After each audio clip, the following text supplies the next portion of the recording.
हाँ जी प्यारे बच्चों, good morning, good afternoon and good evening.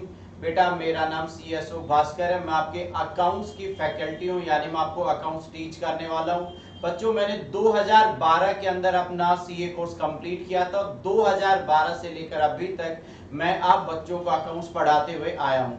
आज बेटा हम आपको अकाउंट्स के बारे में बताते हैं। बेटा ये सब्जेक्ट ऐसा नहीं है कि आपको सिर्फ 100 मार्क्स के लिए से पढ़ना है या मैं आपको 100 मार्क्स के लिए से पढ़ाने वाला हूँ। बेटा आपने देखा होगा जब हमने कॉमर्स स्टार्ट किया था यानी 11th क्लास में, तब से बेटा अकाउंट्स के साथ हमारा रिश्ता जुड़ गया था। हमने 11वीं में बेटा अकाउंट्स पढ़ा, फिर हमने बच्चों 12वीं क्लास में अकाउंट्स पढ़ा, फिर आपने देखा होगा बच्चों हमने फाउंडेशन में अकाउंट्स पढ़ा, और अब बच्चों मैं आपको इंटर में अकाउंट्स टीच करूंगा। उसके बाद में बेटा जब आप फाइनल में चले जाओगे तो फाइनल में भी आपको अकाउंट्स मिलेगी। यानी अकाउंट्स जो है, जिस दिन बेटा आपने कॉमर्स स्टार्ट किया था वहां से आपके साथ अकाउंट्स बेटा जुड़ चुका है, और जब तक आप प्रोफेशनली क्वालिफाई नहीं हो जाओगे तब तक आपको हर स्टेज के अंदर अकाउंट्स सब्जेक्ट पढ़ना पड़ेगा।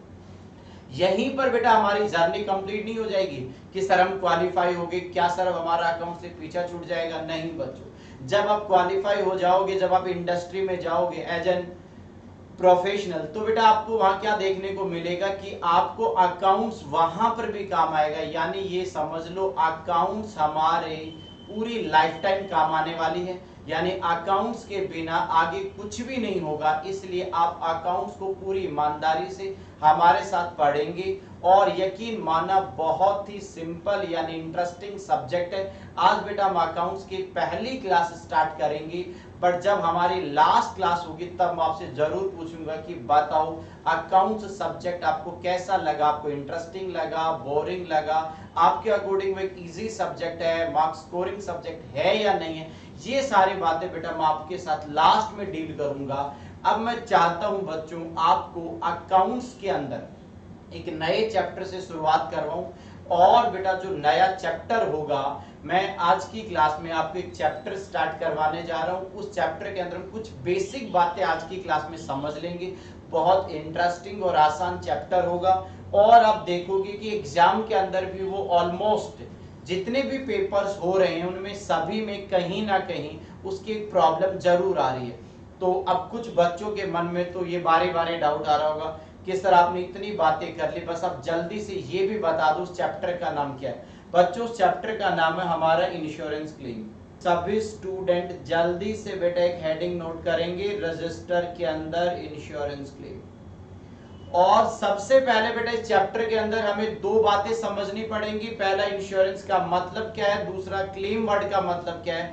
तो पहले प्यारे बच्चों मैं आपको इंश्योरेंस वर्ड का मीनिंग बताता हूं, तो आप नोट कर सकते हो साथ में। तो सर क्या लिखना है बेटा? इंश्योरेंस क्या एक एग्रीमेंट है या कॉन्ट्रैक्ट है? तो आप नोट करना, इंश्योरेंस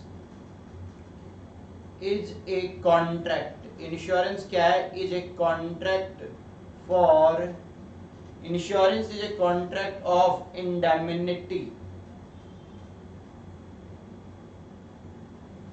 क्या लिखा प्यारे बच्चों मैंने? इंश्योरेंस एक कॉन्ट्रैक्ट है। किस चीज का कॉन्ट्रैक्ट है? इंडेमनिटी का कॉन्ट्रैक्ट है।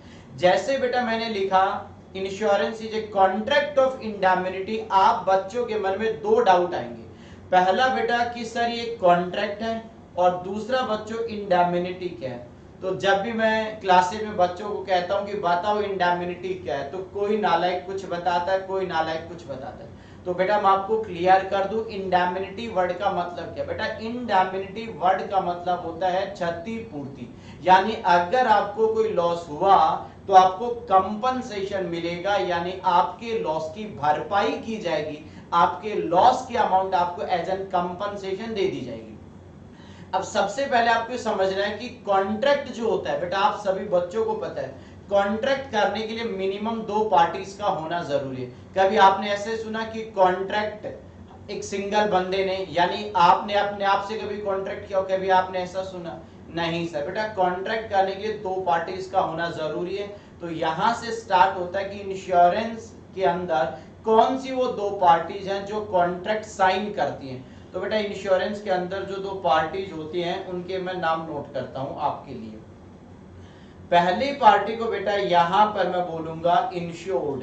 क्या बोलूंगा बच्चों? इंश्योर्ड। इंश्योर्ड का मतलब है कस्टमर, यानी जिसने इंश्योरेंस लिया। तो पहली पार्टी इंश्योर्ड और दूसरी पार्टी यहां पर कहलाएगी बच्चों आपकी इंश्योरेंस कंपनी। तो जब भी आपसे कोई कहेगा कि इंश्योरेंस के अंदर कितनी पार्टीज होती हैं, तो आप उसे क्या जवाब दोगे? सर हम उसे जवाब देंगे कि इंश्योरेंस के अंदर दो पार्टीज होती हैं। पहली पार्टी का नाम क्या बताया मैंने? इंश्योर्ड यानी कस्टमर, यानी जिसने इंश्योरेंस की पॉलिसी ली है वो इंश्योर्ड कहलाता है, और जिसने वो पॉलिसी यानी जिसने वो कवर दिया है उसे बच्चों इस चैप्टर में बोला जाता है इंश्योरेंस कंपनी।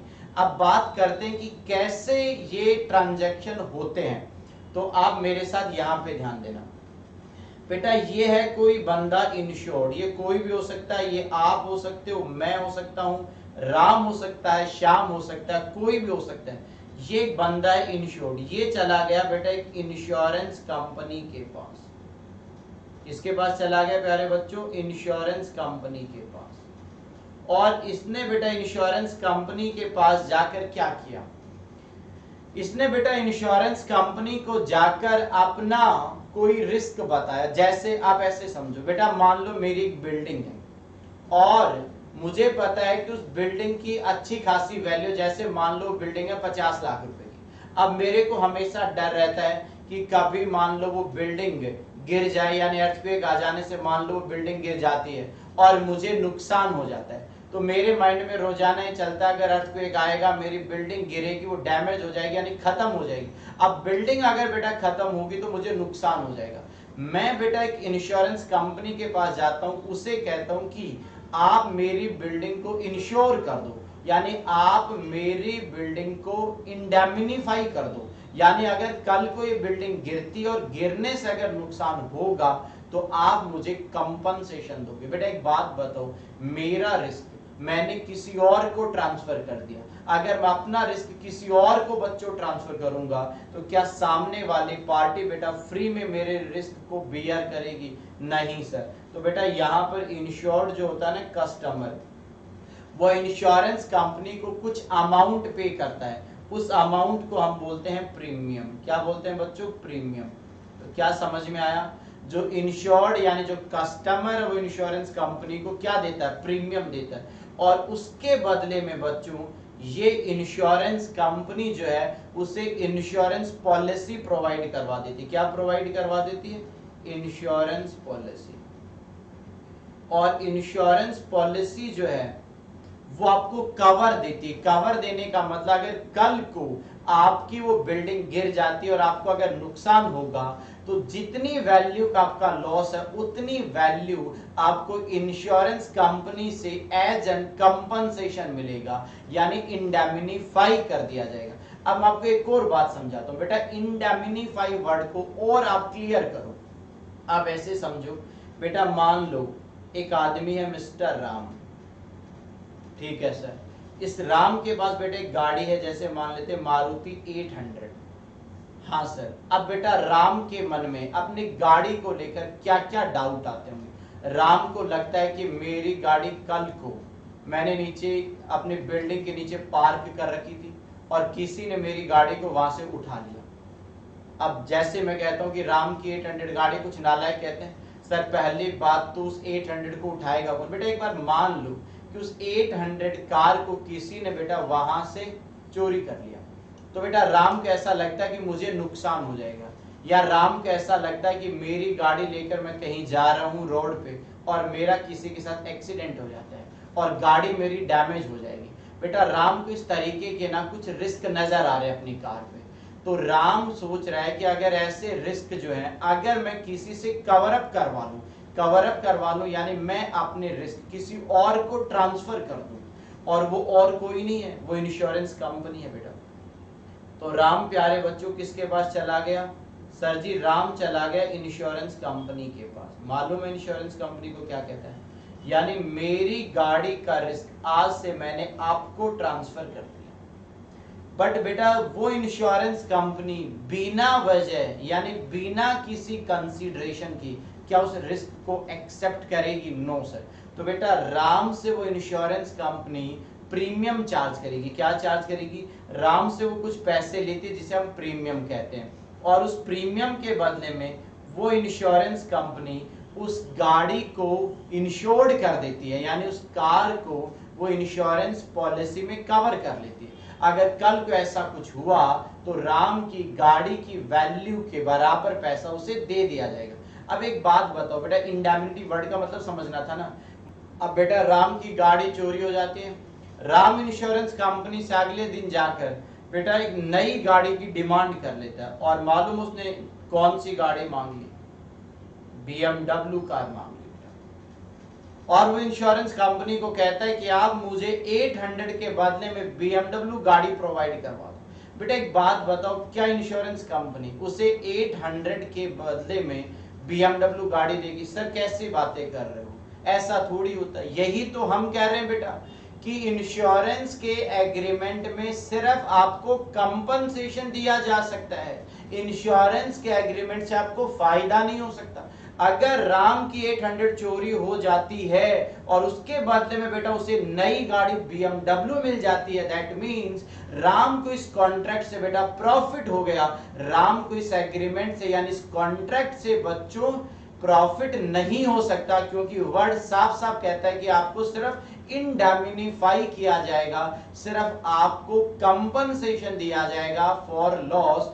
आपका जितना नुकसान है या जितना नुकसान हुआ है उसकी वैल्यू को सिर्फ आपको कंपनसेट करवाया जाएगा, आपको प्रॉफिट पॉसिबल नहीं है यहाँ पर। तो यही तो मैं आपको बारी बारी कह रहा हूँ, ये एग्रीमेंट क्या कहता है कि हम आपको इंडेमनिफाई करेंगे। तो आपको इंडेमनिफाई वर्ड का मतलब तो समझ आ गया होगा।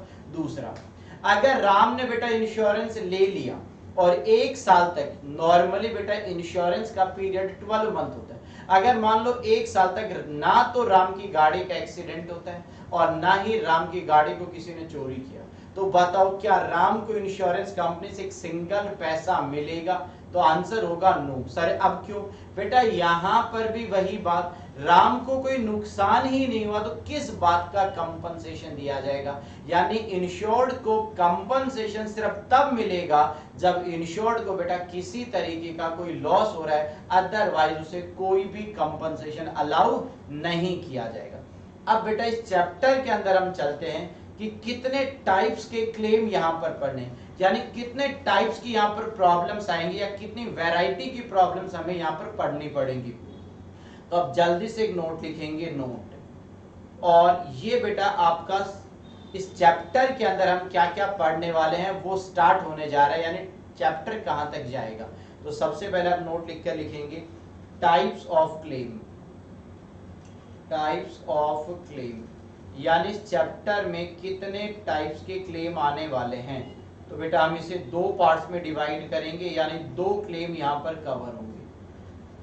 पहला जो कवर क्लेम होने वाला है प्यारे बच्चों वो होगा लॉस ऑफ स्टॉक, यानी आपको अपने स्टॉक के लॉस का कवर करवाया, यानी आपने अपने स्टॉक को कवर करवाया। और दूसरा होगा प्यारे बच्चों लॉस ऑफ प्रॉफिट। ये 2 तरीके की हम पॉलिसीज परचेज करते हैं, चाहे वो लॉस ऑफ स्टॉक हो बच्चों, चाहे वो लॉस ऑफ प्रॉफिट हो। ये दोनों ही लॉस हम ये मानकर चलते हैं किसकी वजह से हुआ है? Due to fire. किसकी वजह से हुआ बच्चों ये नुकसान? आग लगने की वजह से हमें ये नुकसान हुआ। यानी आप एक बात समझो, हमारे एग्जाम में अगर प्रॉब्लम आएगी इस चैप्टर के अंदर तो आपको 2 प्रॉब्लम आ सकती है। पहला, आपको लॉस ऑफ स्टॉक कैलकुलेट करना आ सकता है या लॉस ऑफ प्रॉफिट कैलकुलेट करना आ सकता है। और नॉर्मली आप प्रॉब्लम में देखोगे कि लॉस ऑफ स्टॉक हो या लॉस ऑफ प्रॉफिट जो है वो हमें इसलिए हुआ क्योंकि हमारे गोडाउन में आग लगी, यानी ड्यू टू फायर ये लॉस ऑफ स्टॉक या लॉस ऑफ प्रॉफिट आता है। अब मैं आपको एक बात बताता हूं, उसे ध्यान से सुनना। देखो बेटा आज की जो क्लास है मैंने पहले ही कहा कि इसके अंदर हम बेसिक बातें करने वाले हैं, तो हम लॉस ऑफ प्रॉफिट पे तो जाएंगे ही नहीं। तो आज की क्लास का जो एरिया रहेगा वो लॉस ऑफ स्टॉक रहने वाला है। तो मैं आपको बता दूं कि लॉस ऑफ स्टॉक में क्या क्या पढ़ेंगे। बेटा एक बात बताओ, लॉस ऑफ स्टॉक होता क्या, पहले वो समझते हैं। बेटा आप ऐसे समझो, ये जो जगह है जहां पर मैं आपको पढ़ा रहा हूँ यानी टीच कर रहा हूँ, मान लो बेटा ये मेरा गोडाउन है और ऐसा समझो कि मैं एक मार्कर मैन्युफैक्चरर हूँ। बेटा मेरे हाथ में एक मार्कर है, आप ये समझो कि मेरा एक मार्कर की मैन्युफैक्चरिंग यूनिट है। मैं वहां पर मार्कर बनाता हूं और ये मेरा गोडाउन है, मार्कर बनाया मैंने, अपने गोडाउन में स्टोर कर लिया। बेटा एक बात बताओ, इस गोडाउन में बहुत सारी वायरिंग हो रखी है, यानी इलेक्ट्रिक फिटिंग करवा रखी है मैंने। अब मेरे को ऐसा लगता है कि यार किसी दिन मैं यहाँ पर इवनिंग में जाते वक्त अपने गोडाउन को बंद करके जा रहा हूँ और मेरे जाने के बाद मान लो बाई चांस यहाँ पर शॉर्ट सर्किट हो गया, किसी वजह से इलेक्ट्रिकल जो फिटिंग थी वो डैमेज होगी बेटा, और मेरे गोडाउन में आग लग गई, तो बताओ मेरे गोडाउन में अगर बच्चों आग लगेगी तो मेरे गोडाउन में रखा हुआ ये इतना स्टॉक है ये जल जाएगा कि नहीं जल जाएगा? हाँ सर। तो बेटा यहाँ पर मैं क्या करूंगा, मैं इंश्योरेंस कंपनी के पास जाऊंगा और उसे कहूंगा कि सर मेरा एक गोडाउन है, उस गोडाउन में मेरे पास कुछ स्टॉक रखा रहता है, मुझे डर है कि मेरे यहाँ पर कल को अगर फायर ओकर हो जाए तो मेरा गोडाउन जल जाएगा, और गोडाउन जलने के साथ साथ मेरे गोडाउन में रखा हुआ मेरा माल यानी मेरा स्टॉक भी डैमेज होगा। मैं उस इंश्योरेंस कंपनी को कहता हूं कि मेरे उस लॉस को तुम कवर कर दो, यानी मैं वो अपना लॉस तुम्हें ट्रांसफर करना चाहता हूं, आप मेरे गोडाउन का इंश्योरेंस कर दो, अगर कल को ऐसा कुछ होता है तो जितने भी रुपए का बच्चों मेरा गोडाउन में रखा हुआ स्टॉक डैमेज होगा उतने रुपए के बराबर वैल्यू मुझे इंश्योरेंस कंपनी से मिलेगी। तो ये जो इंश्योरेंस होगा वो कहलाएगा लॉस ऑफ स्टॉक, यानी आपके गोडाउन में रखा हुआ स्टॉक अगर जलेगा तो आपको इंश्योरेंस कंपनी से कंपनसेशन मिलेगा। कितना कंपनसेशन मिलेगा, कैसे आप उसे कैलकुलेट करोगे अकाउंट्स के अंदर, वो बेटा अब मैं पढ़ाना स्टार्ट करूंगा। तो आपको समझ में आ गया होगा कि हमारे चैप्टर का एरिया क्या है, loss of stock, loss of profit, और दोनों ही पॉलिसीज नॉर्मली फायर को कवर कर रही। आपको इस चैप्टर में यही मानकर चलना है। प्रैक्टिकल लाइफ में और बहुत सारे रीजंस हो सकते हैं, बट आप हमारे एग्जाम में क्या देखोगे, बोलेगा गोडाउन में आग लगने से स्टॉक डैमेज हो गया, स्टॉक जल गया, स्टॉक का नुकसान हो गया, उनका नॉर्मली आपको रीजन मिलेगा ड्यू टू फायर। क्लियर है यहाँ तक? हाँ जी सर। तो अब आप जल्दी से बच्चों एक हेडिंग लिखेंगे, और अब जो आप हेडिंग लिखने वाले हो बच्चों उसका आप नाम दे दोगे लॉस ऑफ स्टॉक। ठीक है सर। तो आप बच्चों ने हेडिंग लिख दिया होगा लॉस ऑफ स्टॉक। अब लॉस ऑफ स्टॉक कैसे कैलकुलेट किया जाएगा उसके लिए हम आपको 5 अलग अलग स्टेप्स बताने वाले हैं कि कुछ आपको स्टेप यहाँ पर फॉलो करने पड़ेंगे।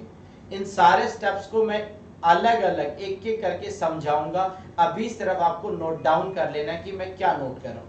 सबसे पहले लिखेंगे स्टेप नंबर 1। पहला जो स्टेप होगा बच्चों वो क्या है वो आप हमारे साथ यहाँ पर देखेंगे। स्टेप नंबर 1, सबसे पहला काम होगा कैलकुलेशन ऑफ ग्रॉस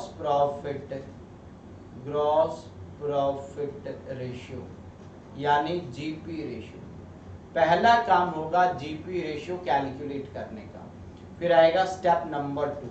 बेटा कैसे कैलकुलेट होगा, क्यों कैलकुलेट किया जा रहा है, इन सारी बातों का जवाब आपको थोड़ी देर बाद में मिलेगा, अभी आप नोट करते चलो। जीपी रेशियो कैसे मतलब जीपी रेशियो कैसे निकालना। दूसरा calculation of closing stock on the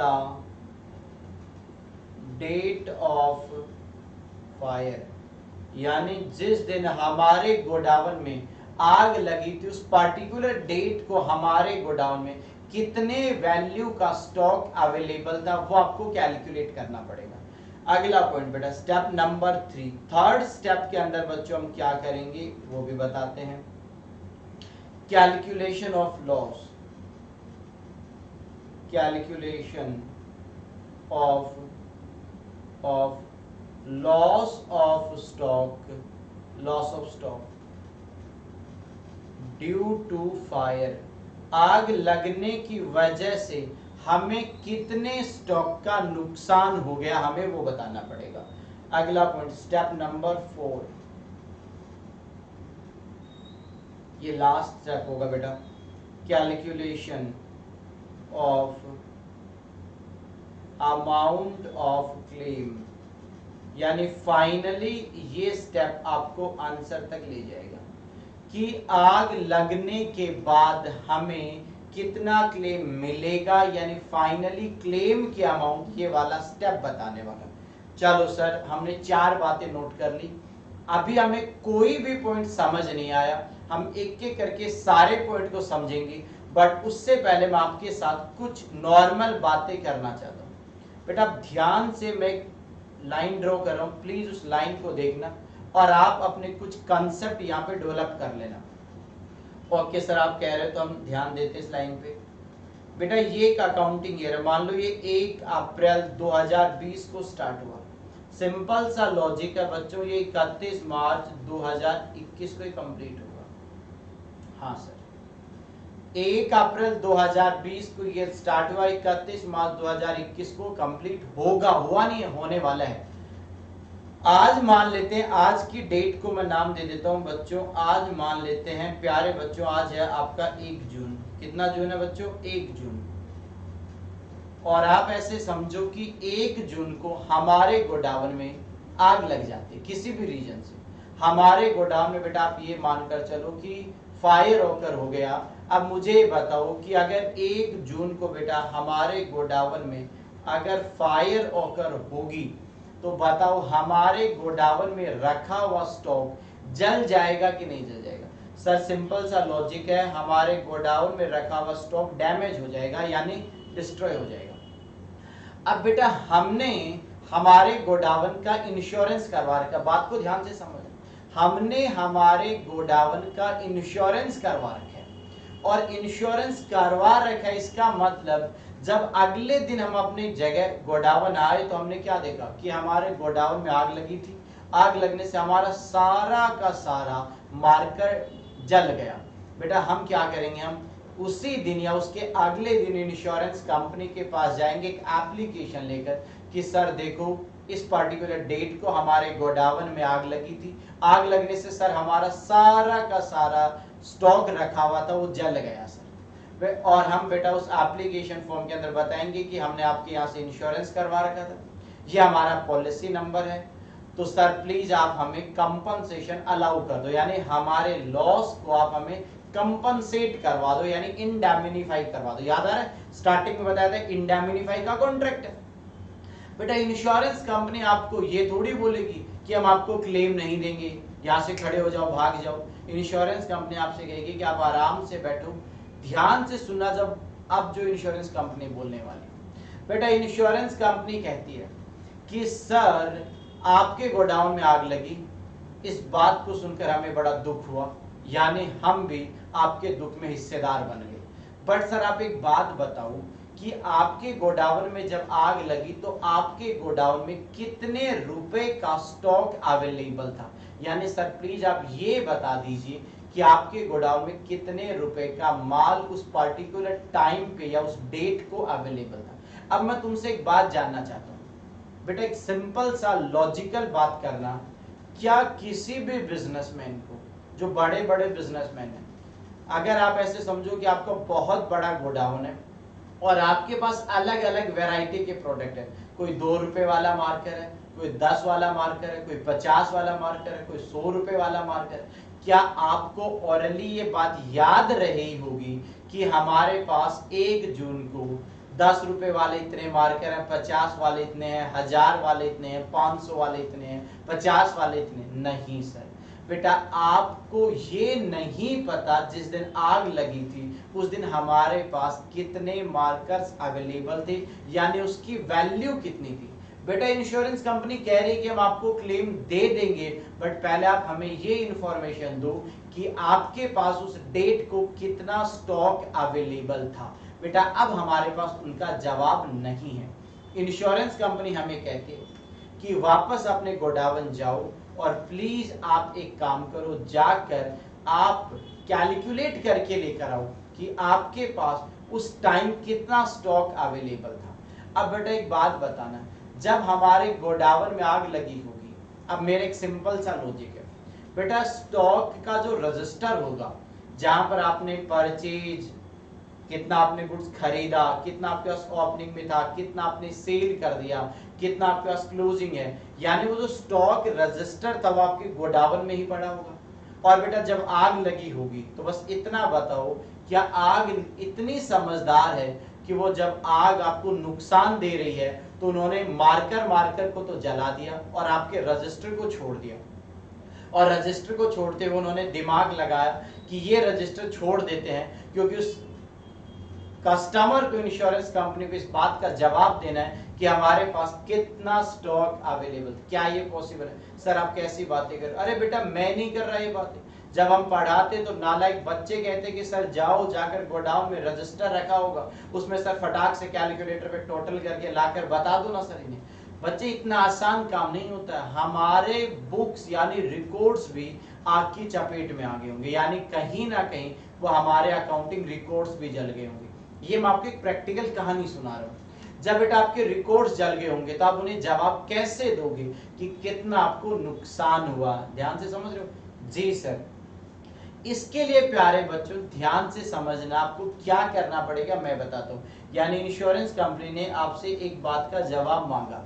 insurance company ने कहा कि आप ये बताओ क्लोजिंग स्टॉक कितना था, closing stock on the date of fire, on the date of fire.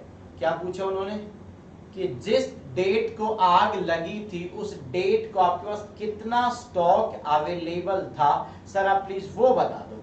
इसका मतलब आपको उसे जानना पड़ेगा, और उसे जानने के लिए बेटा हम क्या करेंगे, बेटा उसे जानने के लिए हम यहाँ पर 1 अप्रैल से लेकर 1 जून तक का एक ट्रेडिंग अकाउंट बनाएंगे। यानी इस पीरियड का बेटा एक ट्रेडिंग अकाउंट बनाऊंगा, और उस ट्रेडिंग अकाउंट में जो बैलेंसिंग फिगर होगा उसे क्लोजिंग स्टॉक बोला जाएगा on the date of fire. यानी हमें 1 अप्रैल से लेकर 1 जून के बीच का एक स्टॉक यानी ट्रेडिंग अकाउंट तैयार करना है, और उस ट्रेडिंग अकाउंट का नाम पड़ेगा मेमोरेंडम ट्रेडिंग अकाउंट, और ये बनेगा up to the date of fire.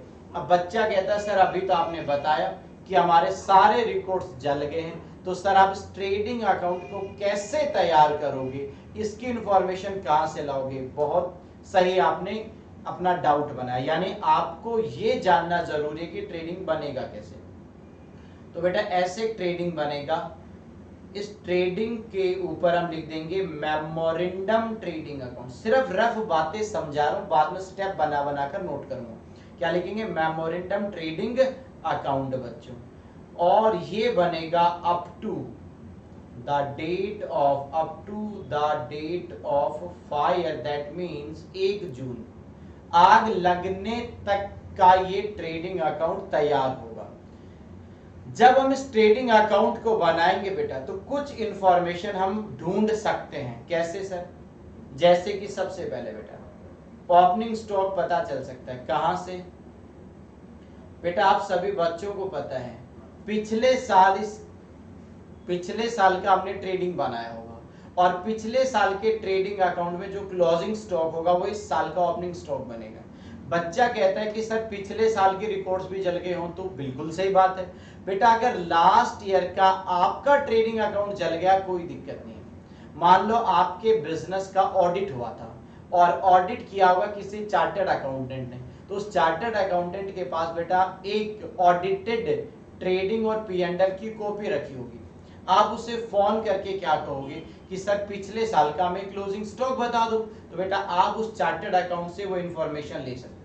ये आपका बेटा कोई पार्टनर है, तो जब भी ईयर एंड हो जाता है फाइनेंशियल स्टेटमेंट की कॉपी बेटा हर पार्टनर को अवेलेबल करवाई जाती है। तो अगर हम क्या करेंगे, हम अपने घर जाएंगे और अपने घर से वो जो हमारी कॉपी होगी, अपने वाली पार्टनर कॉपी होगी, उसको उठाकर लाएंगे और उसमें देखेंगे लास्ट ईयर का क्लोजिंग स्टॉक, वो इस साल का ओपनिंग स्टॉक बन जाएगा। तो इस तरीके से ओपनिंग स्टॉक पता चल जाएगा। दूसरा, इस पीरियड की परचेजेज जाननी है। 1 अप्रैल से लेकर 1 जून के बीच की परचेजेज चाहिए। आप सभी बच्चों को पता है परचेज बेटा 2 तरीके से हो सकती है, या तो प्यारे बच्चों कैश परचेजेज होंगी, या तो बच्चों को क्रेडिट परचेज होंगी। देखो बच्चों, कोई भी बिजनेसमैन है जो कैश में कुछ भी खरीदता है और कैश में खरीदता है तो बेटा वो एक डायरी में रिकॉर्ड मेंटेन करता है, और वो डायरी याद रखना कभी भी अपने गोडाउन में नहीं रखता। वो डायरी प्यारे बच्चों अपने साथ रखता है। अपने साथ का मतलब जब शाम को आप अपना गोडाउन बंद करके गए होंगे, तो डायरी आप अपनी पॉकेट या अपने बैग में रख के ले गए होंगे, तो आप उस डायरी से पता चला सकते हो कि 1 अप्रैल से लेकर 1 जून के बीच की हमारी कितनी कैश परचेजेस है, या आपने बेटा उन कैश परचेजेस का पेमेंट बैंक के थ्रू किया था। अगर आप कैश में खरीद के लाते हो, आप उसको डायरेक्ट अकाउंट से पे करते हो, तो आप बेटा अपने बैंक में जाओगे, पासबुक में एंट्री करवाओगे और बैंक पासबुक से आपको कैश परचेजेस पता चल जाएंगे। ये बातें मैं आपको प्रैक्टिकल लाइफ के लिए बता रहा हूँ बेटा। हमारे एग्जाम में जो प्रॉब्लम आएगी उसमें सब कुछ दिया रहेगा, इस पीरियड की परचेज इतनी, इस पीरियड की सेल्स इतनी, बट मैं आपको प्रैक्टिकली बता रहा हूँ कैसे ये होता है। तो आपको कैश परचेज पता चल जाएगी। दूसरा बेटा क्रेडिट परचेज। क्रेडिट परचेजेस कैसे पता चलेंगे? क्रेडिट आप गुड्स खरीदते हो बेटा, एक बात बताओ, क्या आप किसी से भी क्रेडिट में खरीद लेते हो, या क्रेडिट में जो गुड्स खरीदते हो सेलेक्टेड पार्टी से खरीदते हो? 2, 5, 10, 15 वो लोग होंगे जहां से आप मटेरियल उधार में खरीदते हो। आप क्या करोगे बेटा, उन सभी पार्टीज को फोन लगाओगे और उन्हें फोन करके क्या बोलोगे, सर आप ये बताओ 1 अप्रैल से 1 जून के बीच की हमारी परचेजेस कितने सर, वो बता दो। तो वहां से बेटा आपको क्रेडिट परचेज की इंफॉर्मेशन पता चल जाएगी। इस तरीके से कैश परचेज भी पता चलेगा और क्रेडिट यानी टोटल आ जाएगा। जैसे मैंने कहा कि हम उसे फोन करके पता करेंगे। कुछ नालायक कहते हैं सर एग्जाम में फोन हमें कौन अवेलेबल करवाएगा? बेटा हमारे एग्जाम वाली प्रॉब्लम में गिवन होगा, मैं प्रैक्टिकल लाइफ की बात कर रहा हूँ कि आपकी कितनी परचेजेज है वो कैसे पता लगाई जाती है। तो ट्रेडिंग अकाउंट में 1 जून तक की बेटा परचेजेज आ जाएंगे। परचेजेज ये लो आ गई। इसी तरीके से बेटा सेल्स के बारे में पता चल जाएगा।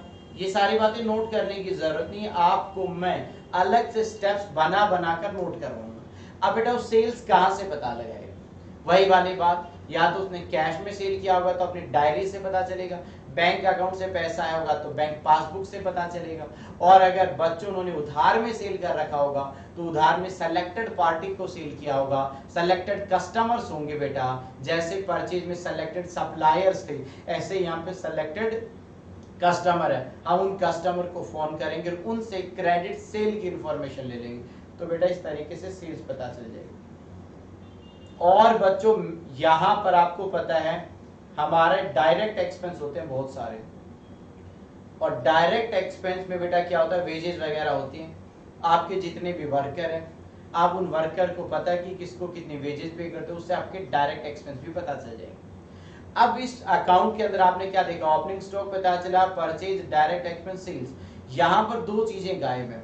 एक तो प्यारे बच्चों यहाँ ये नहीं पता कि हमारा ग्रॉस प्रॉफिट कितना, क्या बोला मैंने, ग्रॉस प्रॉफिट कितना, ये नहीं पता।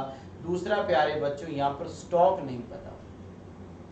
मैंने कहा था ना, जब इंश्योरेंस कंपनी से क्लेम लेने के, कंपनी क्लेम के लिए डिनाई नहीं कर रही बेटा, वो तो आपसे जानना चाहती कि उस पर्टिकुलर डेट को आपके गोडाउन में कितना स्टॉक अवेलेबल था, बस उसकी इंफॉर्मेशन ला कर दे दो। क्लियर है? हाँ सर। तो बेटा हमें स्टॉक कितना था उसे जानने के लिए ये सब करना पड़ रहा है। तो एक बात तो मैं आपको क्लियर कर सकता हूँ बेटा, कुछ भी हो जाए इस स्टॉक के बारे में आपको पता नहीं होगा, ये तो ऐसा हो ही नहीं सकता कि प्रॉब्लम में गिवन हो।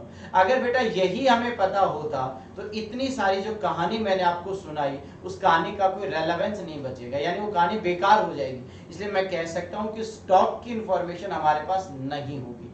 तो हमारे को क्या करना पड़ेगा, हम जीपी यानी ग्रॉस प्रॉफिट कैलकुलेट कर सकते हैं। आप सभी बच्चों को पता है ग्रॉस प्रॉफिट क्या है, कि हमें सेल्स पे कितना पैसा कमाया, वही तो ग्रॉस प्रॉफिट होता है। तो मैं ऐसे कर सकते हैं कि हमारी जितनी भी सेल्स हुई थी उस पे हम बेटा जीपी का रेशियो अप्लाई कर दें। क्या का दोबारा सुनना, यानी हम ग्रॉस प्रॉफिट कैलकुलेट कर सकते हैं कैसे, सेल्स को अगर हम जीपी रेशियो से मल्टीप्लाई कर दें तो हमारा ग्रॉस प्रॉफिट आ जाएगा। और अगर बच्चों आपका ग्रॉस प्रॉफिट आ गया यहां पर, तो ऑटोमेटिकली क्लोजिंग स्टॉक आ जाएगा एज एन बैलेंसिंग फिगर। यहां क्लोजिंग स्टॉक हम बैलेंसिंग फिगर काउंट कर लेंगे। अब मैं आपको एक बात बताऊं दोबारा से, मैंने पहले कहा था इस स्टेप के अंदर closing stock as an balancing figure आएगा, बट आपको एक बात समझना चाहिए, ये ग्रॉस प्रॉफिट कैलकुलेट करने के लिए आपको 2 चीजों की जरूरत है। किस किस की? आपको सेल्स की। तो बेटा सेल्स तो आपको कहां से पता चल जाएंगी, ये वाली सेल्स यहाँ पर आ जाएगी। इस पीरियड में इतनी तो सेल हुई है, उस पीरियड की सेल पे कितना प्रॉफिट है वो जानना है। अब सवाल ये खड़ा होता है जीपी रेशियो कहाँ से लाएंगे। इसी के लिए तो बेटा मैंने आपको स्टेप्स बनवाए हैं, 4 स्टेप। पहला है calculation of gross profit ratio, दूसरा calculation of closing stock on the date of fire, तीसरा calculation of loss of stock due to fire, और चौथा है बेटा calculation of amount of claim. अभी तक मैंने आपको सिर्फ एक ओवरव्यू दिया है, अब मैं एक एक को यानी एक एक स्टेप को आपको समझाना स्टार्ट करता हूं। सो आप मेरे साथ एक एक स्टेप को पढ़ना स्टार्ट करेंगे, यानी पहले आप उसे नोट करेंगे। तो अब हम बेटा एक एक स्टेप को पहले नोट करते हैं, उसके बाद हम दोबारा से समझाएंगे और फिर आपको बेटा एक एग्जांपल कवर करवाएंगे। तो सबसे पहले आप लिखेंगे स्टेप नंबर 1, पहला स्टेप। तो आपको समझ आ गया होगा कि हमें क्लोजिंग स्टॉक जानना है, on the date of fire कितना है, उसे जानने के लिए आपने देखा होगा जीपी रेशियो चाहिए थे। आपने क्या देखा कि हम ओपनिंग स्टॉक भी पता लगा लेंगे, परचेज भी, डायरेक्ट एक्सपेंस भी, सेल्स भी, बट हमारे पास दो चीजें गायब रहेंगी, ग्रॉस प्रॉफिट और एक क्लोजिंग स्टॉक। तो हमें ग्रॉस प्रॉफिट कैलकुलेट करना पड़ेगा, उससे हमें closing stock as an balancing figure पता चलेगा। उस जीपी को कैलकुलेट करने के लिए हमें जीपी रेशियो चाहिए, वो कहां से आएगा, स्टेप नंबर 1 से पता चलेगा। तो लिखेंगे पहला स्टेप, इसका नाम क्या था बच्चों, calculation of gross profit ratio. Gross profit ratio पहला स्टेप है ये हमारा। इसको लेकर बेटा दो बातें हो सकती हैं, जीपी रेशियो को लेकर दो पार्ट्स में मैं इसे डिवाइड कर दूंगा। पहला part, gross profit ratio is given. अगर आपके एग्जाम के अंदर जो प्रॉब्लम आई उसके अंदर बेटा आपको पहले से जीपी का रेशियो बताया हुआ है, तब तो मजे हो गए, आपके लिए कुछ भी नहीं करना, अब चुपचाप एज इट इज उसे अप्लाई कर दोगे। अगर वो आपको कहता है जीपी रेशियो 30%, तो आप प्यारे बच्चों से अप्लाई कर देंगे 30%। अगर बच्चों आपको जीपी रेशियो नहीं दिया हुआ तो आप उसे कैलकुलेट करोगे। तो यहाँ पर क्या लिखा मैंने, gross profit ratio is not given. अगर प्यारे बच्चों वो पेपर में नहीं बताता कि कितना परसेंट है, तो आपको क्या करना पड़ेगा, कैलकुलेट करना पड़ेगा। तो आपको कैलकुलेट करना पड़ेगा, और वो कैसे कैलकुलेट करना पड़ेगा या हम ऐसे कह सकते हैं, कैलकुलेट करेंगे हम लास्ट ईयर का GP ratio. Calculate last year GP ratio, और वो लास्ट ईयर का जीपी रेशियो ही हम करंट ईयर का जीपी रेशियो अज्यूम्ड कर लेंगे। कैसे, यहां पे देखो, अब आपको पता है लास्ट ईयर का जीपी रेशियो कैसे निकाला जाएगा। हम पिछले साल का ट्रेडिंग अकाउंट बना लेंगे। ट्रेडिंग अकाउंट लास्ट ईयर, कौन सी ईयर का बन रहा है बच्चों, ये लास्ट ईयर का। ये स्टेप बेटा साथ साथ नोट करना है। और ये लो, मैं दोबारा से एक बार सारी बातें समझाऊंगा, बिल्कुल टेंशन मत लो, बस नोट कर लो। अभी यहां सबसे पहले आएगा बेटा पिछले साल का ओपनिंग स्टॉक। बेटा यहां पर आ जाएंगे पिछले साल का परचेजेस, यानी लास्ट कंप्लीट ईयर की परचेज कितनी, यहां पिछले साल की बेटा कंप्लीट ईयर की सेल कितनी वो आ जाएगी।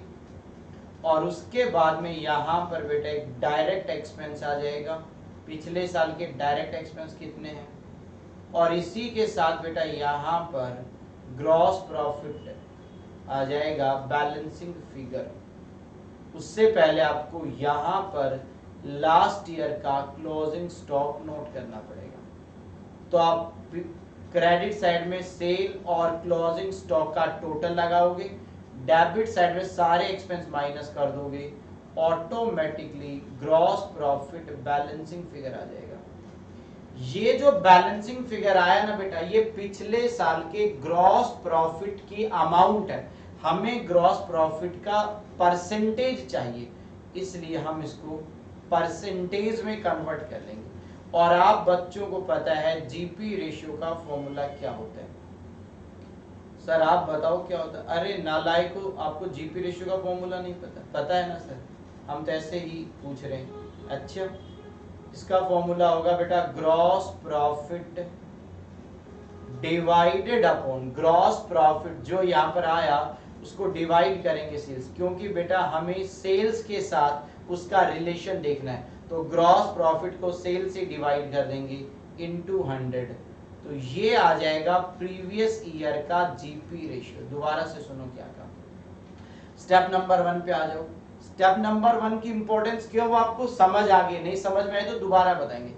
पहला स्टेप, आपको पेपर में जाते ही क्या करना है, आप एग्जाम में जाओगे, प्रॉब्लम को रीड करोगे, रीड करते करते अगर वो आपको जीपी का परसेंटेज गिवन है 20%, 25%, 30%, अगर इस तरीके से जीपी का रेशियो दिया हुआ है, तो आप बेटा पहले स्टेप में ट्रेडिंग अकाउंट बनाओगे ही नहीं, आप उसी 20%, 25%, 30% को करंट ईयर में यूज कर लोगे। और अगर प्यारे बच्चों वो आपको जीपी का रेशियो नहीं बताता है, तो आप क्या करोगे, जीपी रेशियो कैलकुलेट करोगे पिछले साल का ट्रेडिंग अकाउंट बनाकर, यानी आप पिछले साल का एक ट्रेडिंग अकाउंट तैयार करोगे और उस ट्रेडिंग अकाउंट से आपको पिछले साल का ग्रॉस प्रॉफिट रेशियो पता चलेगा। कैसे? ये पिछले साल का ट्रेडिंग अकाउंट है, इसमें सारी बातें आपको गिवन होंगी प्रॉब्लम में। ये आपका ग्रॉस प्रॉफिट बैलेंसिंग फिगर आ जाएगा, इसको आप परसेंटेज में कन्वर्ट कर लोगे, ये आ गया। और इसी परसेंटेज को आप करंट ईयर का जीपी रेशियो मान लोगे, अगर आपको प्रॉब्लम में खुद से जीपी रेशियो नहीं दिया हुआ है तो। वैसे भी एक बात बता दूं बच्चों, जीपी का जो रेट होता है ना बेटा, वो नॉर्मली बिजनेस में सेम रहता है। यानी आप ऐसे समझो, मैं एक मार्कर बनाकर सेल करता हूं, तो बेटा अगर मैं मार्कर बनाने की फैक्ट्री लगाता हूं, तो मैं डे 1 को ही डिसाइड कर लेता हूं कि मुझे उस मार्कर पे 20% कमाना है। मैं क्या चाहूंगा कि एक मार्कर को सेल करके मुझे 20% कमाना है। मैं चाहूंगा कि मेरा बिजनेस वॉल्यूम में इंक्रीज हो, ना कि मुझे परसेंटेज प्रॉफिट का बढ़ाना है। यानी आपके प्रॉफिट का जो परसेंटेज होगा वो ईयर टू ईयर सेम रहता है। तो हम क्या करेंगे, पिछले साल के जीपी रेशियो को ही करंट ईयर का मान लेंगे। तो आपको पता है पहला स्टेप क्यों जरूरी है? ये जो था ना जीपी रेशियो, ये कहां से आएगा, इसके लिए पहला स्टेप था। इस जीपी रेशियो को कैसे देखेंगे, या तो गिवन होगा तो एज इट इज अप्लाई करेंगे, और अगर नहीं दिया तो हम उसे कैलकुलेट करेंगे पिछले साल का ट्रेडिंग अकाउंट बनाकर। तो बताओ यहां तक समझ आया कि नहीं? सर एकदम क्लियर है। सेकंड स्टेप बोलो बच्चों क्या था? Calculation of closing stock on the date of fire. और उसके लिए आपको मैंने अभी रफली नहीं समझाया था, ये बनेगा मेमोरेंडम ट्रेडिंग अकाउंट। बेटा मैंने थोड़ी देर पहले इसलिए समझाया कि आपका जो कंसेप्ट है वो थोड़ा समझ आए। अब मैं आपको बताता हूं प्रैक्टिकली कैसे कैलकुलेट होगा हमारे एग्जाम के अंदर। तो आप लिखेंगे स्टेप नंबर 2। सेकंड जो स्टेप लगेगा बच्चों, यहां पर स्टेप नंबर 2, यहां पर आएगा calculation of closing stock on the date of. बेटा मैंने कहा था ना, कहानी के स्टार्टिंग में हम इंश्योरेंस कंपनी के पास गए थे। कंपनी ने कहा कि आपको क्लेम का कंपनसेशन तो मिलेगा, बट आप सर ये बताओ कि आपके गोडाउन में उस डेट को कितने रुपए का क्लोजिंग स्टॉक था, वो स्टेप नंबर 2 बताएगा। तो क्या कह रहा है, calculation of closing stock on the date of fire, जिस दिन आग लगी उस डेट को आपके गोडाउन में कितने रुपए का स्टॉक अवेलेबल था, उसे जानने के लिए बेटा यहां बनेगा मेमोरेंडम ट्रेडिंग अकाउंट। क्या बनेगा? ट्रेडिंग का ही दूसरा नाम रख दिया मेमोरेंडम ट्रेडिंग अकाउंट। और ये कब तक का बनेगा? Up to the date of fire, यानी जिस दिन हमारे गोडाउन में आग लगी थी उस डेट का ये ट्रेडिंग अकाउंट बनेगा, उस डेट तक का ये ट्रेडिंग अकाउंट बनेगा। तो देखो बेटा कैसे बनाया जाएगा। सबसे पहले यहां पर आएगा बेटा, सबसे पहले टू ओपनिंग स्टॉक। बताना ओपनिंग स्टॉक कहाँ से आएगा? पिछले साल का क्लोजिंग स्टॉक करंट ईयर का ओपनिंग बनेगा। ये आपको पेपर में गिवन होगा कि पिछले साल का इतना ओपनिंग स्टॉक है। इसी तरीके से बेटा वो up to the date of fire की आपको परचेजेस भी बताएगा। बेटा ये सारी बातें प्रॉब्लम में गिवन होगी। लास्ट ईयर का क्लोजिंग जो इस साल का ओपनिंग बनेगा, करंट ईयर में up to the date of fire हमने कितनी परचेज की वो भी देगा। आपको अगर कोई डायरेक्ट एक्सपेंस हुआ होगा तो उसकी भी इंफॉर्मेशन देगा बच्चों। और up to the date of fire आपने कितने रुपए का सेल ट्रांजैक्शन किया वो भी बताएगा। तो आपको ओपनिंग पता है, परचेज पता है, डायरेक्ट एक्सपेंस पता और सेल्स पता है, बस आपको ना तो क्लोजिंग स्टॉक पता ना ग्रॉस प्रॉफिट। तो अब प्यारे बच्चों आप ग्रॉस प्रॉफिट कैलकुलेट कर लोगे। मालूम है ना कैसे कैलकुलेट करोगे? सर अभी तो आपने समझाया था। वही तो हम कैसे कैलकुलेट करेंगे? सेल्स को प्यारे बच्चों मल्टीप्लाई करेंगे जीपी रेशियो से। और ये जीपी रेशियो कहां से आएगा? स्टेप नंबर 1 यही तो था। स्टेप नंबर 1 ये कहां से आएगा? स्टेप नंबर 1 से। या तो ये पेपर में गिवन होगा, अगर गिवन है 10, 15, 20 तो चुपचाप सेम टू सेम लगा दो। अगर वो नहीं दिया हुआ तो आपको पिछले साल का ट्रेडिंग अकाउंट बनाकर जीपी रेशियो कैलकुलेट करना पड़ेगा और यहां अप्लाई करना पड़ेगा। और लास्ट में आ जाएगा closing stock as an balancing figure, ये आ जाएगा। बस खत्म। इसी के साथ ये ट्रेडिंग अकाउंट कंप्लीट हो जाएगा। तो आपने क्या देखा? हमने देखा कि हम एक मेमोरेंडम ट्रेडिंग अकाउंट बनाएंगे। उस मेमोरेंडम ट्रेडिंग अकाउंट में हम सारी बातें नोट करेंगे और यहां पर जो बैलेंसिंग फिगर आएगा ये आएगा closing stock on the date of fire. यानी इंश्योरेंस कंपनी ने कहा था ना कि आप बताओ जिस दिन फायर ऑकर हुई उस दिन कितना स्टॉक आपके पास था, वो हमने पता लगा लिया। अब तीसरा पॉइंट, अब बच्चा कह रहा सर क्या अब आंसर आ गया? अरे नहीं, तो सर आपने तो कहा था कि इंश्योरेंस कंपनी कह रही है बस क्लोजिंग स्टॉक बता दो हम आपको क्लेम दे देंगे। हाँ हाँ अभी मिलेगा, अभी ध्यान से सुनो, अभी मैं जो बोल रहा हूं उसे ध्यान से सुनना। बेटा मान लो एक बार के लिए कि जिस दिन आग लगी उस दिन हमारे गोडाउन में 1 लाख रुपए का स्टॉक अवेलेबल था। कितने रुपए का? 1 लाख रुपए का गुड्स अवेलेबल था। अब मैं आपको एक बात जानना चाहता हूं, उसका जवाब देना। क्या सर? बेटा जल्दी से बताओ, क्या आग लगने से सारा स्टॉक जल गया होगा? मे भी जल गया हो और हो सकता है सारा ना भी जला हो। यानी हो सकता है कि आग लगने से पूरे 1 लाख रुपए का स्टॉक डैमेज हो जाए यानी खत्म हो जाए, और हो सकता है कुछ बच जाए। पॉइंट को ध्यान से सुनना, हो सकता है कुछ स्टॉक हमारा बच गया हो यानी कुछ स्टॉक अभी भी डैमेज नहीं हुआ हो, ऐसा भी पॉसिबल है। तो ऐसा कब पॉसिबल है वो सुनो। बेटा एक बात बताओ, आपके गोडाउन में आग लगी और आपको पता चल गया, आपके पास फोन आया बगल वाले ऑफिस से या बगल वाली बिल्डिंग से कि आपके गोडाउन में आग लगी हुई है। बताओ ईमानदारी से आप जल्दी से अपने घर से आप दौड़े दौड़े वहां पर पहुंचोगे कि नहीं? या आप ये सोचोगे कि हमने तो इंश्योरेंस करवा रखा है जल जाने दो? क्या आप ऐसा करोगे? या आप ऐसा करोगे कि आपके गोडाउन में आग लगी और आप फेसबुक पे लाइव आ जाओ कि देखो स्टॉक कैसे जलता है, आप हमारे गोडाउन से देखो? क्या सर आप हम ऐसी हरकतें करेंगे? नहीं बेटा, हम एक रिस्पॉन्सिबल सिटीजन की हैसियत से हम क्या करेंगे, हम उस फायर को बेटा रोकने की भरपूर कोशिश करेंगे, यानी उस आग को कंट्रोल करने की कोशिश करेंगे। अब मैं कहता हूं कि अगर हम आग को रोकने की कोशिश कर रहे हैं तो हम क्या करेंगे, हम अपने गोडाउन से कुछ स्टॉक को निकाल लेंगे, यानी हम कुछ गुड्स को आग के नुकसान से बचाने की कोशिश करेंगे। और उस कोशिश में हमने मान लो कुछ गुड्स को बचा लिया। मेरी बात को ध्यान से समझना, आप वहां पर पहुंच जाते हो और आप अपने गोडाउन में जब आग लगी हुई थी उसमें आपने कोशिश करके 20,000 का गुड्स बेटा बचा लिया।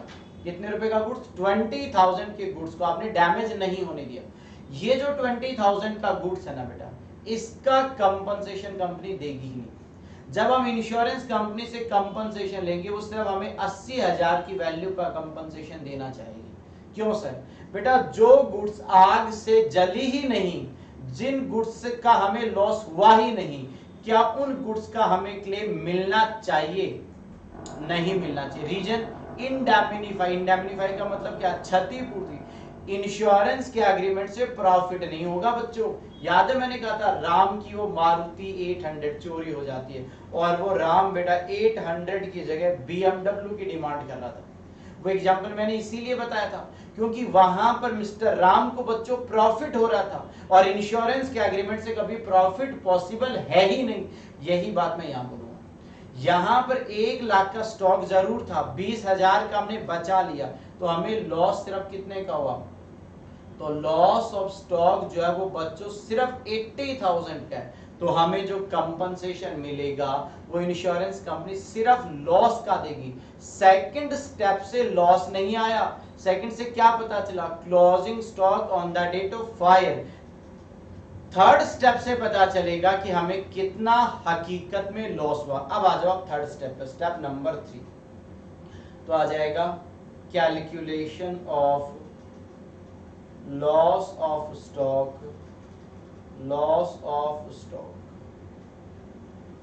ड्यू टू फायर, यानी आग लगने से हमें कितने गुड्स का या कितने स्टॉक का नुकसान हो गया। इसके लिए बेटा हम सबसे पहले यहां पर क्या लिखेंगे? Closing stock.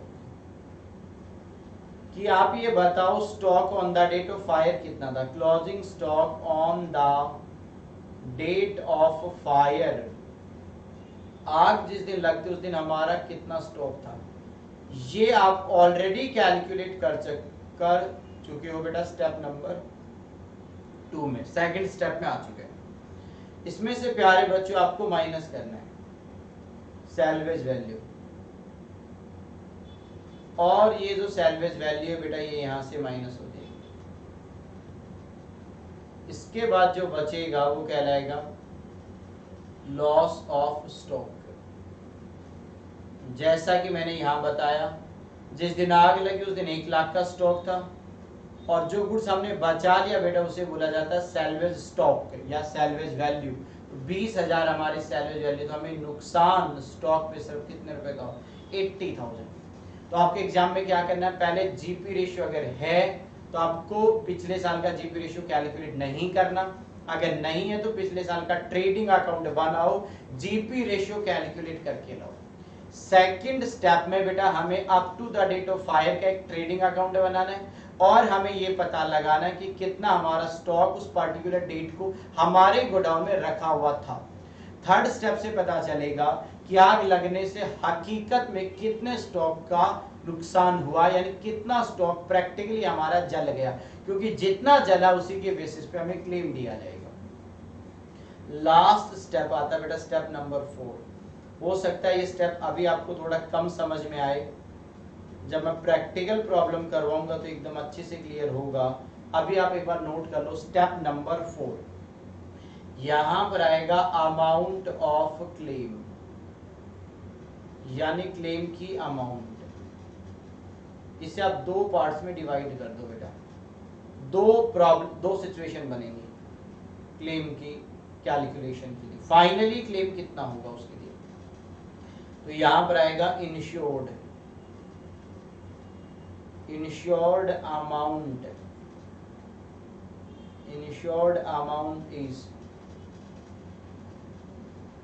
इक्वल टू और more than value of, equal to और more than value of closing stock.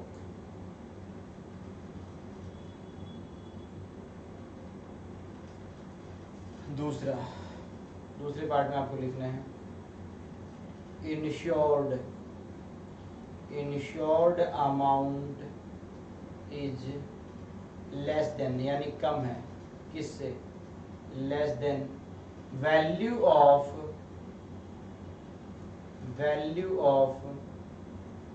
Closing stock. 2 अलग अलग सिचुएशंस हैं। पहला, अगर आपका इंश्योर्ड अमाउंट यानी जितने रुपए की आपने पॉलिसी ले रखी, इंश्योर्ड अमाउंट का मतलब है कितने रुपए का आपने कवर ले रखा है, यानी इंश्योरेंस पॉलिसी अमाउंट। अगर वो पॉलिसी अमाउंट आपके क्लोजिंग स्टॉक के बराबर या उससे ज्यादा है तो आपका आंसर क्या होगा वो मैं यहां नोट कर देता हूं। तो आएगा क्लेम बराबर होगा लॉस ऑफ स्टॉक, और अगर प्यारे बच्चों कुछ और हुआ तो यहां लगेगा एवरेज क्लोज। क्या लगेगा? Average close. अब ये एवरेज क्लोज क्या होता है वो आपको अब समझ में आएगा। इसका फॉर्मूला होता है बेटा ये, क्लेम कहां से आएगा? लॉस ऑफ स्टॉक इनटू में पॉलिसी अमाउंट। बेटा ये फॉर्मूला थोड़ा सा समझने वाला आपको ध्यान देना पड़ेगा। डिवाइडेड अपॉन में क्लोजिंग स्टॉक। टेंशन मतलब अभी क्लियर करवा देंगे।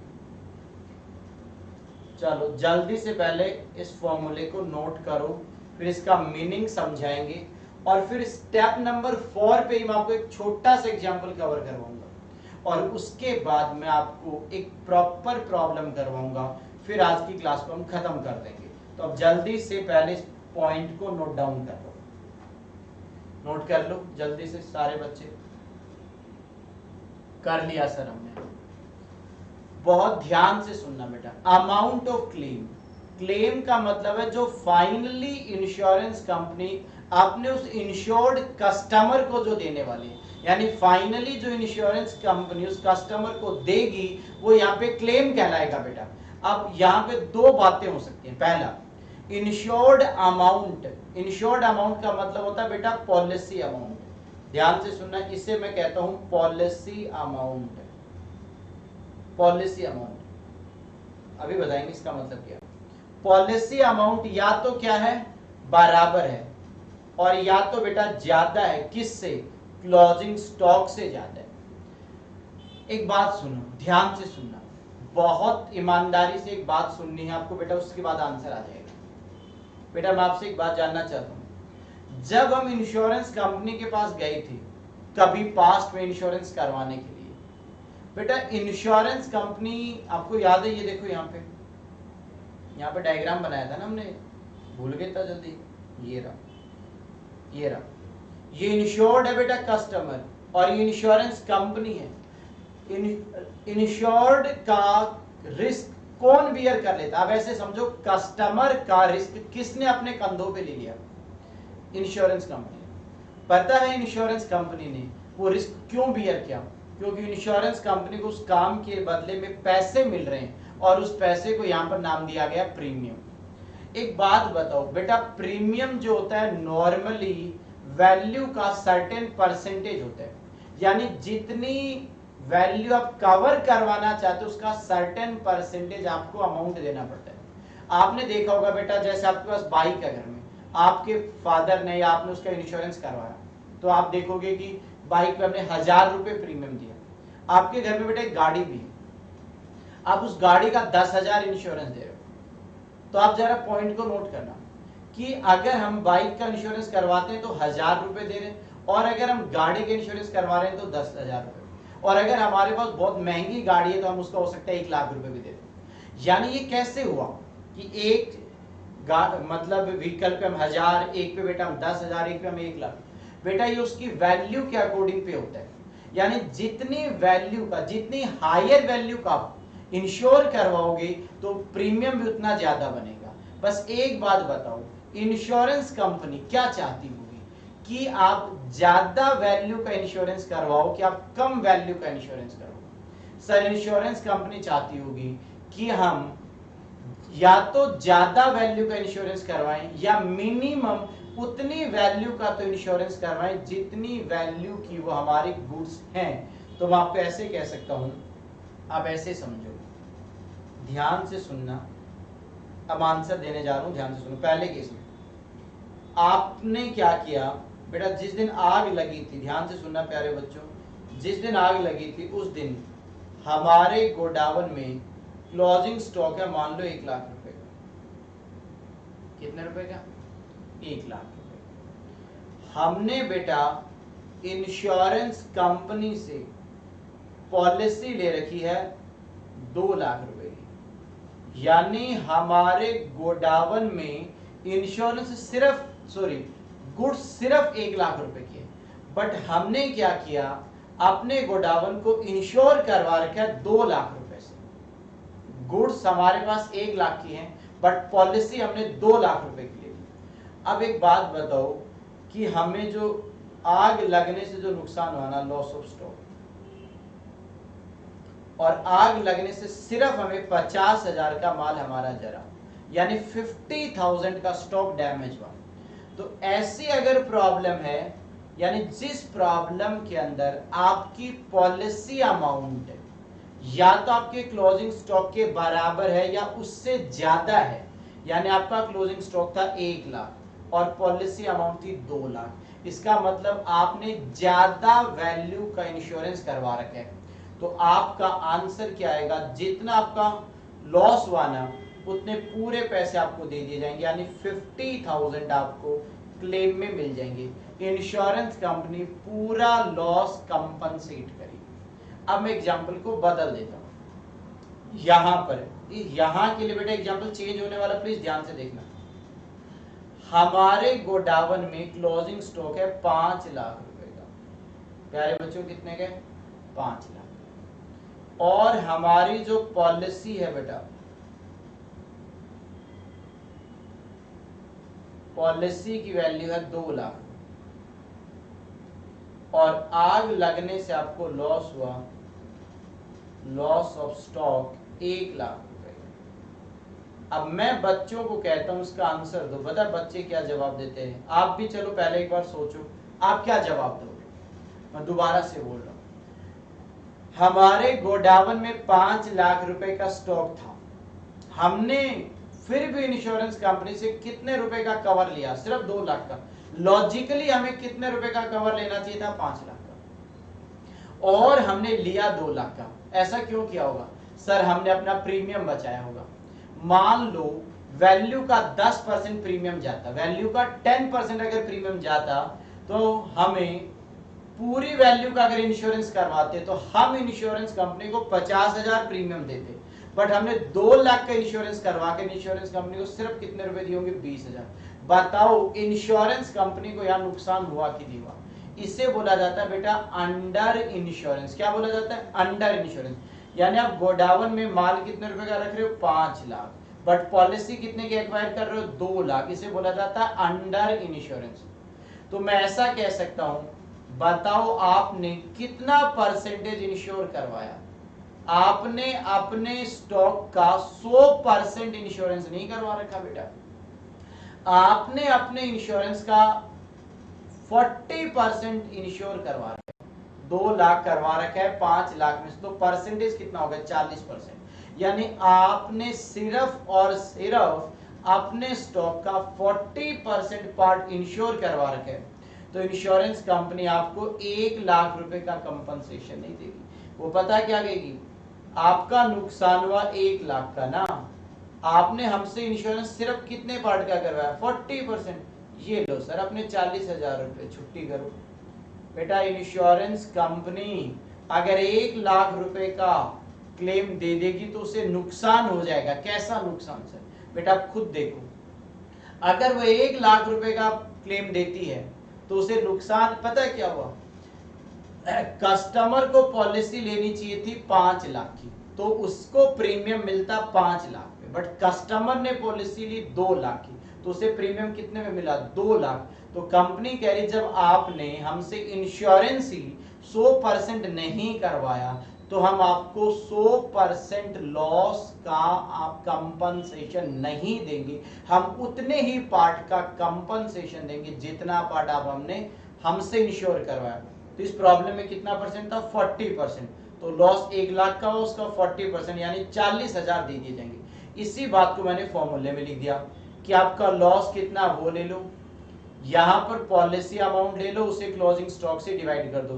तो इतने पार्ट को अगर आप सोल्व करोगे तो पता चलेगा परसेंटेज ऑफ इंश्योरेंस, कितना पार्ट आपने इंश्योर करवाया और उसे आप लॉस ऑफ स्टॉक पे अप्लाई कर दो, आंसर आ जाएगा। जैसे कि अगर आपको इसी एग्जाम्पल को करना हो तो आप कैसे करोगे? लॉस ऑफ स्टॉक है 1 लाख का, पॉलिसी है प्यारे बच्चों 2 लाख रुपए की, ठीक है, और क्लोजिंग स्टॉक है बेटा 5 लाख का। तो आप खुद ही देख लो कितना आ जाएगा, 40,000 आ जाएगा जब आप इसे सॉल्व करोगे। ये तो फॉर्मूले के अकॉर्डिंग 40,000 आ गया, ये मैंने लॉजिक से बताया आपको कि आप ये पता लगाओ कितना परसेंट पार्ट इंश्योर्ड है, उस इंश्योर्ड पार्ट के परसेंटेज के इक्वल ही आपको लॉस कंपनसेट किया जाएगा। तो यहाँ पर 40% था और 40% हम 1 लाख पे लगाएंगे तो बच्चों 40,000 हमारा क्लेम का अमाउंट आ जाएगा। तो क्या समझ में आया?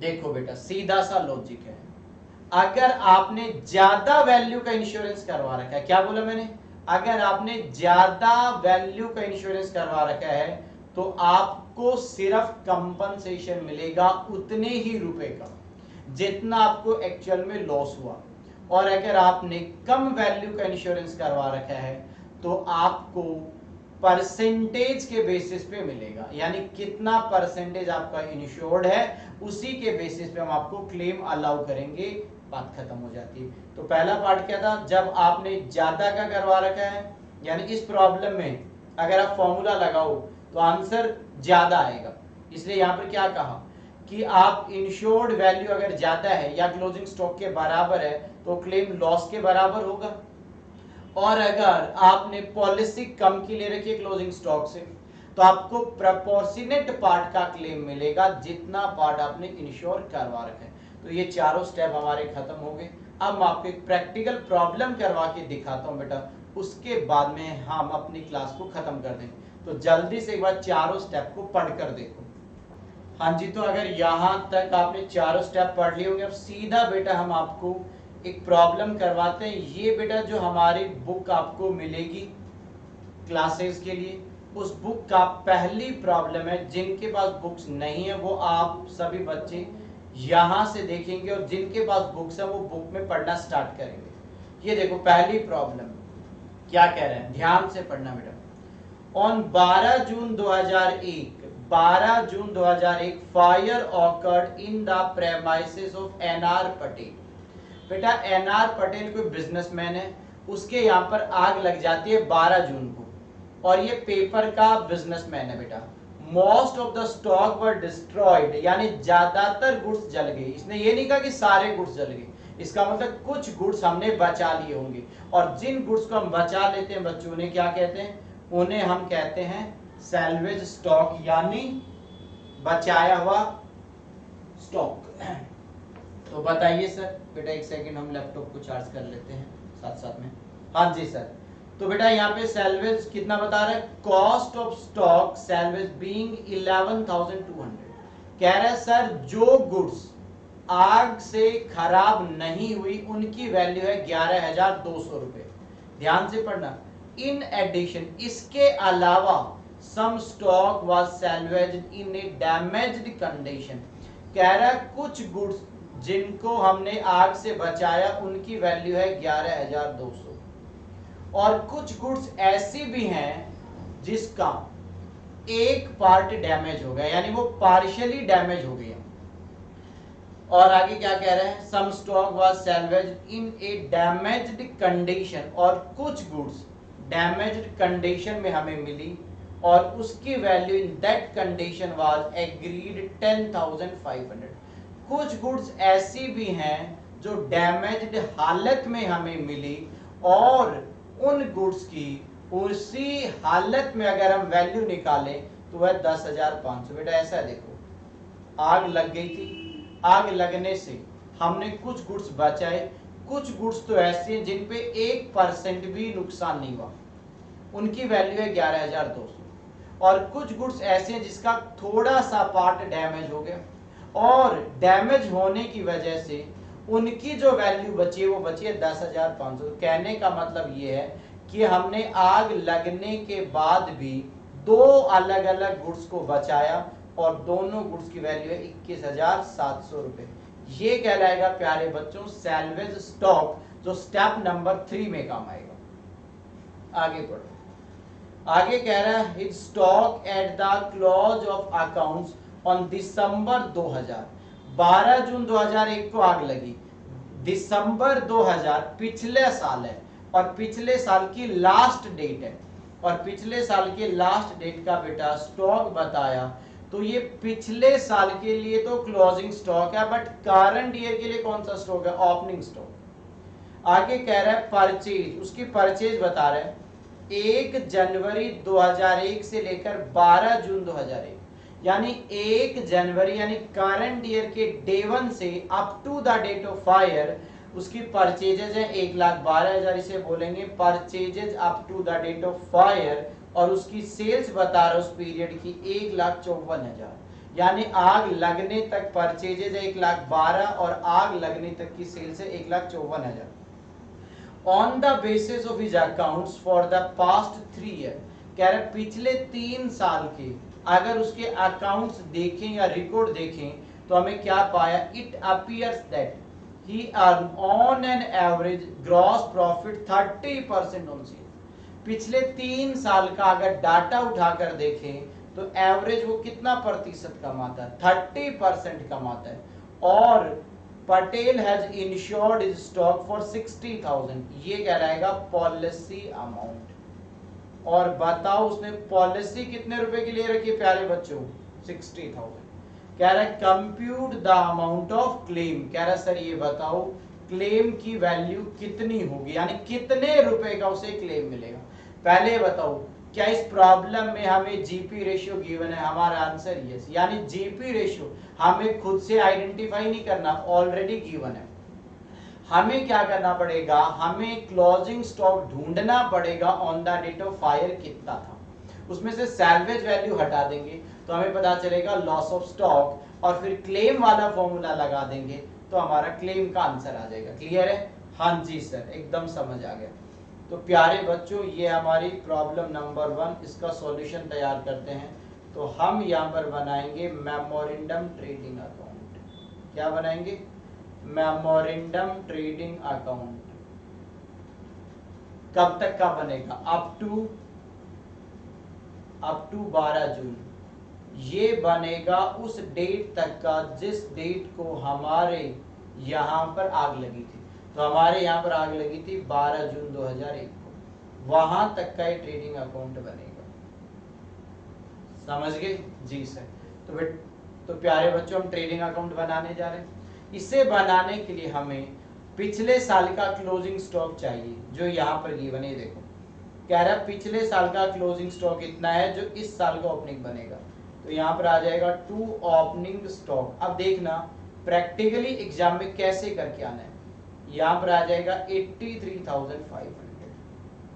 फिर आपको 12 जून तक की बेटा परचेजेस भी गिवन है 1,12,000, तो यहाँ पर आ जाएगा टू परचेजेस। तो यहाँ पर मैं नोट कर दूंगा टू परचेजेस 1,12,000। आपने देखा होगा इसी डेट तक का सेल भी गिवन है 1,54,000, तो बेटा 1,54,000 हमारी सेल भी आ जाएगी। मैंने कहा था ना पेपर में आपको सब कुछ देगा, ओपनिंग कितना, परचेज कितना, सेल कितना, सारी बातें लाइन से बताएगा। और आगे क्या कह रहा है? पिछले 3 साल से, ये तो सेल के बारे में था, हम 30% कमाते, तो बेटा हमें क्लोजिंग स्टॉक तो नहीं पता, बट हम जीपी निकालकर क्लोजिंग स्टॉक को बैलेंसिंग फिगर मान लेंगे। तो डायरेक्ट एक्सपेंस कुछ है नहीं, तो यहाँ पर आ जाएगा ग्रॉस प्रॉफिट बच्चों, और ग्रॉस प्रॉफिट पता है सेल्स पे जीपी का रेशियो लगता है। सेल है 1,54,000, जीपी का परसेंटेज है 30%। प्रॉब्लम में गिवन है, ऑलरेडी गिवन है। तो अगर बेटा आप 1,54,000 का 30% निकालोगे, कैलकुलेटर ले लो, ये आ जाएगा बेटा 46,200। ओके सर, ये लो। अब जल्दी से आप डेबिट साइड का टोटल लगाओ 46,200, तो ये आ जाएगा 2,41,700 रुपए। उसमें से बेटा उधर का 1,54,000 माइनस कर दो, तो ये आ गया क्लोजिंग स्टॉक। इसे हम नाम देंगे closing stock on the date of file. वो जो इतनी कहानी में आपको पढ़ा कर रहा है ना, उसका देख रहे हो क्या यूज हो रहा है यहाँ पे, 87,700, बात खत्म। ये आ जाएगा 2,41,700।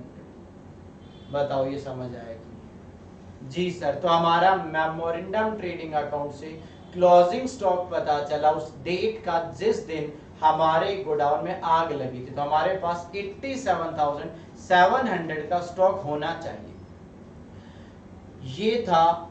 इसके बाद में अब हमें करना है calculation of loss of stock, कि आग लगने से हमें प्रैक्टिकली नुकसान हुआ कितने का। लॉस ऑफ स्टॉक बताओ। तो लॉस ऑफ स्टॉक हम कैसे निकालेंगे बच्चों, यहां पर आएगा क्लोजिंग स्टॉक। क्लोजिंग स्टॉक, तो क्लोजिंग स्टॉक का अभी पता चला 87,700, ये आ गया। इसमें इतने रुपए का तो स्टॉक उस डेट को था, बट इसका मतलब ये थोड़ी कि सारा जल गया। इसमें से माइनस होगा सैल्वेज वैल्यू, जो कैसे आएगा, आएगा 10,500, मतलब जो भी है बेटा दोनों एक साथ ले लेंगे, 11,200। एक तो हो जाएगा 11,200 रुपए। आपने दो अलग अलग स्टॉक बचाए ना बेटा, एक की वैल्यू तो 11,200 और एक की है 10,500 रुपए। तो यहां पर आएगा पहले 11,200 जो बचाया हुआ स्टॉक है, और 10,500 ये दोनों हमने बचाया। इसकी टोटल वैल्यू है 21,700 रुपए। अब आएगा बेटा लॉस। तो हमें कितना लॉस हो गया, वो आ जाएगा 66,000। इसे प्यारे बच्चों आप नाम दोगे लॉस ऑफ स्टॉक। तो क्या समझ में आया, दोबारा से बेटा, जिस दिन आपके गोडाउन में आग लगी थी उस दिन था 87,700 का स्टॉक, बट सारा नहीं जला, उसमें से 21,700 का बचा लिया। तो नुकसान सिर्फ कितने का हुआ, 66,000 का। अब बात आती है क्लेम पे। तो आपको एक बात मालूम होगी, क्लेम को मैंने दो पार्ट्स में डिवाइड करवाया था। आ जाओ यहां पे। आपकी पॉलिसी अमाउंट अगर ज्यादा है क्लोजिंग स्टॉक से तो पहले वाला केस, अदरवाइज एवरेज क्लोज लगेगा। एवरेज क्लोज और कुछ नहीं, इस फॉर्मूले का नाम ही बच्चों एवरेज क्लोज है। तो एक बात बताओ, इसमें आपका जो क्लोजिंग स्टॉक है उसकी वैल्यू है 87,700, और बेटा हमारी पॉलिसी की अमाउंट है सिर्फ 60,000। तो बताओ क्या पॉलिसी क्लोजिंग स्टॉक से ज्यादा है, आंसर इज नो। इसका मतलब हमने हमारे बिजनेस में इंश्योरेंस करवाया 60,000 का, जबकि लॉजिकली हमारे गोडाउन में स्टॉक है 87,700, यानी हमने कम वैल्यू का इंश्योरेंस करवाया। और जब आप कम वैल्यू का इंश्योरेंस करवाते हो तो आप पे एवरेज क्लॉज लगता है। तो आपका आंसर एवरेज क्लॉज से आएगा बेटा। कैसे आएगा मैं बता देता हूं। आपका आंसर आएगा क्या, लॉस ऑफ स्टॉक, कि आपका नुकसान कितना हो, उसको कंपेयर करना है पॉलिसी अमाउंट। अपनी पॉलिसी अमाउंट ले लो और बेटा डिवाइड कर देना है क्लोजिंग स्टॉक। ये लो, इसके बेसिस पे आपका आंसर तैयार होगा। तो सबसे पहले हमारे को नुकसान हुआ 66,000 का। हमने बेटा पॉलिसी ले रखी है 60,000, बट हमारे गोडाउन में 87,700 का स्टॉक है। मैं फिर से कह रहा हूं बेटा, ये जो इतना पार्ट है ना, एक बार ध्यान से देखना, मैं जो समझाना चाह रहा हूं, ये जो इतना पार्ट है ना, इससे बेटा आपका परसेंटेज पता चलता है। इसको हम कह सकते हैं परसेंटेज ऑफ इंश्योरेंस। क्या, कि इतना पार्ट इंश्योर्ड है, उसी के बेसिस पे आपको क्लेम दिया जाएगा। बट मैं इसको यहां से रिमूव कर देता हूं बेटा, हमें तो सीधा आंसर बताना है ना। तो आंसर कितना आएगा, हमने 60,000 का इंश्योरेंस करवाया, करवाना चाहिए था 87,700 का। तो हमारा जो बिजनेस है वो सिर्फ ऑलमोस्ट 68% इंश्योर्ड है। तो 66,000 पे वो परसेंटेज लगा दो, तो आपको जब इसे सोल्व करोगे तो आएगा 45154, इतना रुपए आपको क्लेम में मिल जाएगा। ये आपका फाइनल आंसर आ जाता है बेटा। बताओ समझ आया कि नहीं? तो आपको क्या समझ में आया? हमने 60,000 की पॉलिसी लेनी चाहिए थी 87,700, तो हमने अंडर इंश्योरेंस करवाया। तो जितना पार्ट या जितना परसेंटेज हमारा इंश्योरेंस है, उसी परसेंटेज के प्रोपोर्शनेट हमें लॉस का कंपनसेशन मिलेगा। तो अमाउंट आएगी 45,154 रुपए। तो इंश्योरेंस कंपनी एनआर पटेल को इतने रुपए दे देगी कि भैया आपका इतने रुपए का कंपनसेशन बनता है। बताओ क्लियर है या नहीं? तो ये हमने बेटा एक प्रॉब्लम करवाई। हम उम्मीद करते हैं कि आपको समझ आ गया होगा, कहीं कोई डाउट नहीं होगा। जल्दी से आप इसे पढ़कर देख सकते हो। कोई डाउट है तो बेटा हमें बताओ। और मैंने पहले ही कहा था कि इस चैप्टर में अभी हमने सिर्फ बेसिक बातें समझी हैं लॉस ऑफ स्टॉक की। आगे इसमें बहुत सारे अलग अलग एडजस्टमेंट है, उनको बाद वाली क्लासेज में कवर करेंगे। आज की क्लास का हमारा टारगेट इस चैप्टर का बेसिक इंट्रोडक्शन देने का था। क्लियर है? आपको समझ आ गया होगा। बाकी बेटा अगली क्लास में डील करेंगे। आज की क्लास में प्यारे बच्चों इतना ही पार्ट कवर होगा, ठीक है? तो आपको समझ आ गया होगा यहाँ तक की बातें। अब नेक्स्ट क्लास में आगे का फर्दर पार्ट हम करवाएंगे।